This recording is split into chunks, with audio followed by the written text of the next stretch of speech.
ഇതൊക്കെ വായിച്ച് വെള്ളം പോയി ദേവിന്ന്. നിന്റെ ഏതു വഴിയിലൂടെ വെള്ളം പോയത്? പിന്നെ നിനക്കതിന് അടുത്ത മറുപടി തരാം. എനിക്ക് മറ്റൊരാൾ അയച്ചു തന്ന അവരുടെ ജീവിതത്തിന്റെ നേർക്കാഴ്ചകളെ ഒരാൾ എനിക്ക് വാട്സപ്പിൽ അയച്ചു തന്നതാ. ഒരുത്തൻ പറയും ഇതൊക്കെ വായിച്ചുകൊണ്ട് അവന് വെള്ളം പോയെന്ന്. ഒന്ന് ആലോചിക്കണം, ഒരാളുടെ ദുഃഖവും സങ്കടവും വിഷമവും എല്ലാം കൂടെ വായിച്ചപ്പോഴേ എടാ ഇതുവരെ കേട്ട് ഈ ഈ ഈ കത്ത് വരെ വായിച്ചിട്ട് നീ വാണോടിക്കുന്ന നീ ഏതടാ മയില്? നിന്റെ ഞാനൊന്നും പറയുന്നില്ല. ഒരാളുടെ ദുഃഖവും ദുരിതവും വേദനയും ഒക്കെ അവരുടെ ജീവിതം ഇരുന്ന് പറയുക ഇങ്ങോട്ട്, അത് ഞാനിരുന്ന് വായിക്കുക.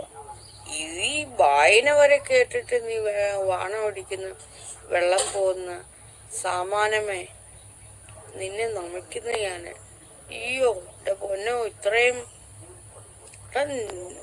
നിന്നെയൊക്കെ